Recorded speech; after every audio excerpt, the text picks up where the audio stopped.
to tell the police that you have a gun in the car? The answer is no. There's no legal requirement. There's no tactical benefit. I don't see an economic benefit. There's no reason to tell the police officer that you have a gun in the car. Two exceptions. If you're a police officer, probably the best way to ask for professional courtesy is by saying, hey, I've got a gun in the car. That way, on body camera, you're not asking the on-duty cop to get you out of a ticket, yet you're kind of letting him know that you're a cop and you'd like to get out of the ticket. That exception doesn't apply to concealed carry permit holders because there's no professional courtesy that's extended to the CCW club. Yet time after time, traffic stop after traffic stop, concealed carry holders wanted to advertise their concealed carry card and give it to me on the side of the road. Here's the second exception. Anytime the police officer is potentially going to see the firearm, you want to let the police officer know that the firearm is there before the police officer sees it.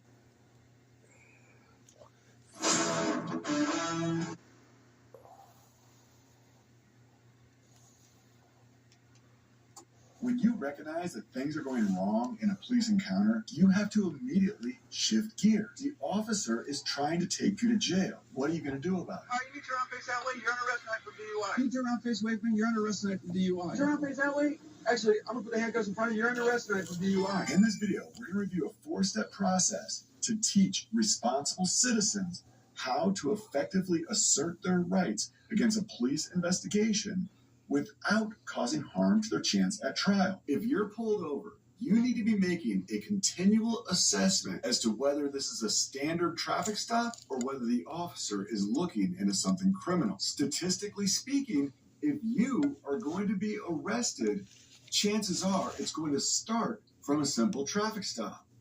Has anyone ridden in your car that has a medical marijuana card? An empty vape cartridge for them is nothing. For you, it's a potential felony. Have you ever drove fast and cut someone off? That might be reckless driving. How about this? Have you ever tried to beat the time of arrival on your GPS? That's racing. We have to be mindful because how you respond to a police officer on a simple traffic stop is much different than how you respond to a police officer on a traffic stop in which a criminal investigation has begun. To recognize this switch, you need to pay attention to what the officer is asking of you and what the officer is communicating with verbal and nonverbal communications. You don't want to jump the gun too early. Just because the police officer is asking you some basic questions doesn't mean they're conducting a criminal investigation. The police officer is going to be allowed to get your basic information and ask you simple questions about the violation and what your current ongoings are. One of you commented that you treat police officers on a traffic stop like you would a grocery store cashier. Polite,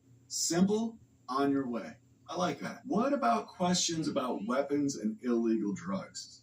That's interesting. Let me know down in the comments if you've been pulled over and asked questions about illegal drugs and weapons in your car. How did that go? The truth is, a vast majority of traffic stops don't result in any criminal arrest or traffic infractions at all. Do you remember the scene from Pulp Fiction? We need to camouflage the interior of the car.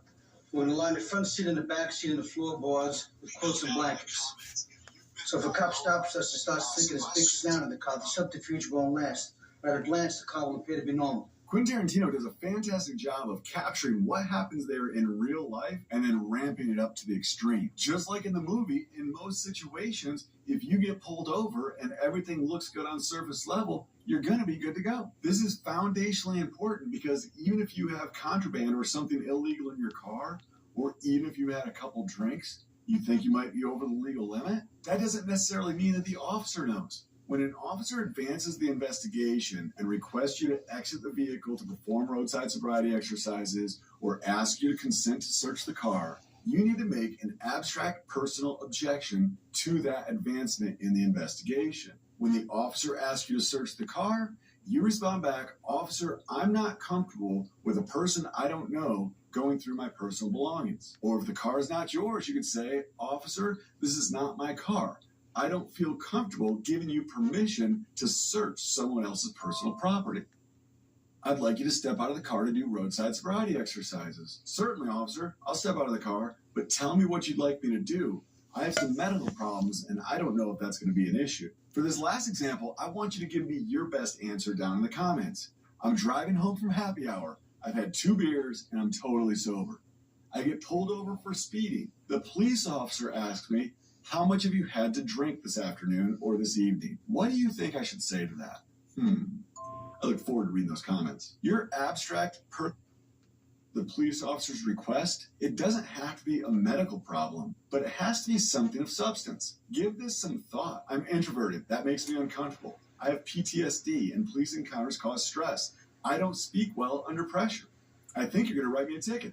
I'm intimidated by authority figures. My spouse has a medical marijuana card, and I don't want you searching through my stuff because you're nosy. I have a learning disability, and it takes me longer to process information, and you're going pretty quick. I have a kilo of cocaine in the trunk, and I don't want to go to jail. All of those are valid reasons not to cooperate with a criminal investigation. There's a second aspect of this that you're probably being recorded. That's often good news for the defense of your case. But if you're going to talk about your personal medical problems and the details of your issues and why you might be able to not perform roadside sobriety exercises, that might become public record. Do you want your dirty laundry being aired out in the next Cops Live video? I don't think so. Your abstract personal objection to the police officer's request for your compliance is going to force him to either back off and go back into simple traffic stop mode, or more likely to progress with the investigation to try and circumvent your personal objection. That's where we move to stage 3. In stage 3, we draw our line in the sand and things will start to get easier. If the officer wants to proceed in gaining your compliance to further his investigation, he's going to have to address your objection head on. There's a variety of ways a police officer may approach this, so it's difficult for me to predict what might be said to you on the side of the road. But I often gauge an officer's skill sets by how he approaches this type of situation. Is he smooth? Doesn't miss a beat, or is he stammering over his words? I'm not doing a breathalyzer test. I'm doing field sobriety exercises. See, I don't have to do that, right? No, but if you don't, I can arrest you for failure to do them. Now, if you don't want to do them, I'm not telling you you have to do them. No matter what the approach the officer takes, your response is the same. You're going to remain steadfast in your objection, only this time adding a legal component. Officer, I've already told you my concerns. Am I legally obligated to do this? If the officer tells you that you're legally required to do something, even though you're not, that's going to be strong grounds to have that evidence or that event suppressed. Most of the time, the officer is going to push the issue. When the officer approaches the topic again, it's time to shut them down. Officer, I've been cooperating this whole time. I'd like to speak to my lawyer before I answer any more questions, and please advise me when I'm free to go. By going through this 4-stage progressively assertive approach, you're giving me a lot more flexibility with your case at trial. I recently discussed this on a trial strategy call with a good friend of mine, Matt Olszewski. Let's listen in. If I'm at a traffic stop, you say, hey, step out of the car, let's do field sobriety exercises. And I say, I want my lawyer. I don't want to go any further. I just want my lawyer. And I invoke right there. I'm not entitled to a lawyer at that point in time because you don't have a substantial process or legal process or whatever. Right. Obviously, you don't have to comply with the investigation, but is that admissible in court that you ask for a lawyer there? Yeah, 100%.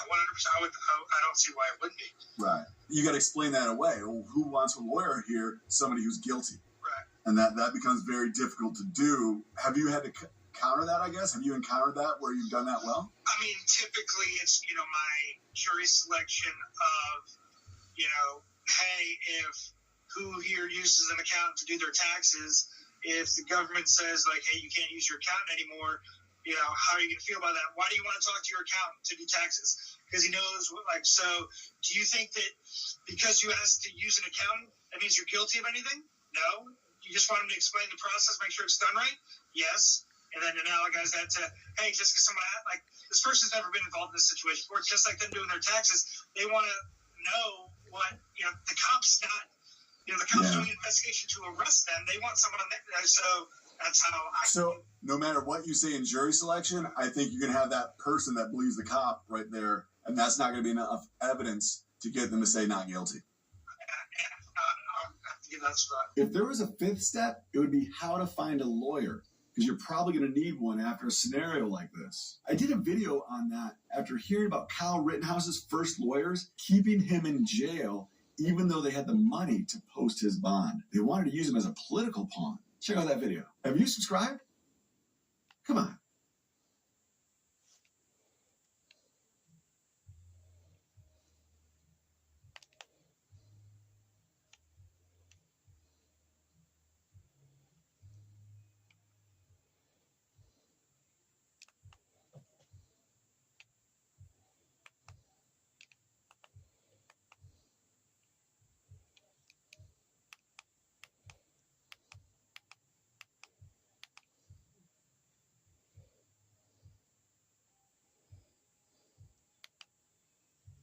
It's weird. I wonder why. Why the weather is it coming up with the points?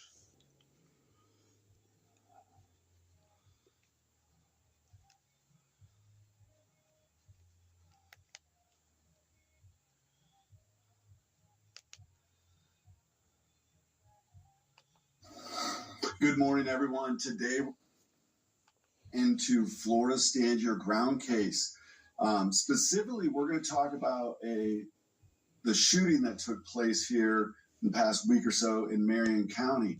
The Marion County Sheriff's Office effectuated an arrest recently. This shooting scenario has brought a lot of outrage. A lot of race baiters are involved. And, a mother was unfortunately killed. So we're going to discuss this case overall. We're going to discuss some of the angles on Stand Your Ground, how the police responded. We'll take a look at the scene through Google Maps and get an overview of what happened.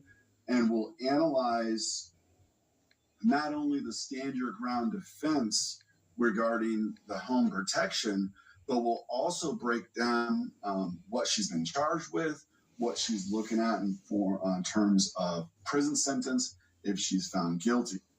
It's also interesting, I'd say, is, I don't think she was a USCCA member, but if she was a USCCA member, would she be covered in this scenario, getting a private defense attorney? That's a big question. We know right now that she's represented by the Public Defender's Office. I don't know if there's plans in place for her to get her own attorney, though. So let's dive into this. We're going to take a look at the arrest affidavit. We'll lay out the facts as they came known to us through the eyes of the detective. So I guess grab your coffee and let's get into it. As we're get started, if you would chime in on the comments and let me know you can hear me okay. Let me know everything's going well, where you're coming from maybe. And I'm going to pull up this arrest report and share it with you guys. I've also down in the live stream or in the description to the live stream, I've included a link to all these documents, the Google Drive link, and you'll be able to look at it and see it on your own. Let me make that bigger. Okay, so we're looking at the redacted arrest report that we found on the Clerk of Court's website. And it looks as though this lady, Susan, she's been charged with manslaughter, as well as manslaughter, the killing of a human being other than murder or homicide with a firearm, as well as culpable negligence, exposure to harm, simple assault, a couple counts of simple assault, and then simple battery.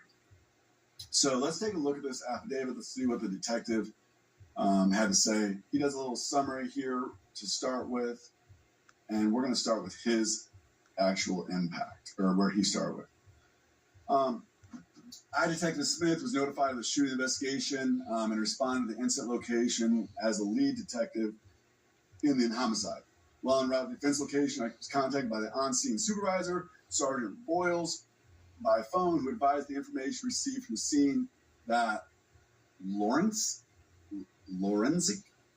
had an altercation with juveniles in front of her residence, during which time she was yelling at the juveniles and throwing items at them. The mother of the juveniles, which is the victim, then approached Lawrence. Let's just say Sharon. Is that her first name? It's Susan or Sharon? It is Susan, yeah. So we're going to go with Susan on this instead of saying her last name over and over. I'm saying that wrong.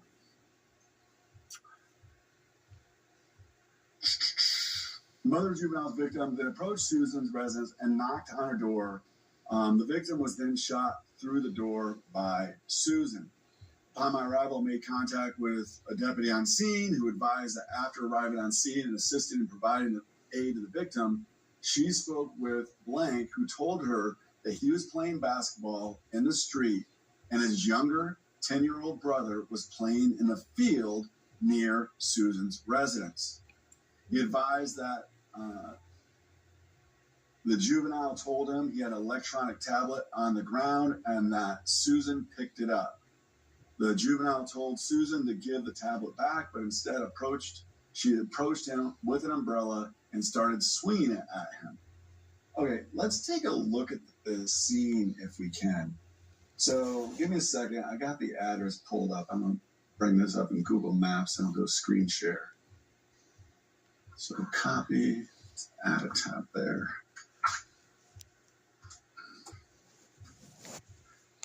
Okay, so we're the area is kind of. All right, am I sharing that screen? You guys seeing that? Yep, it looks like it.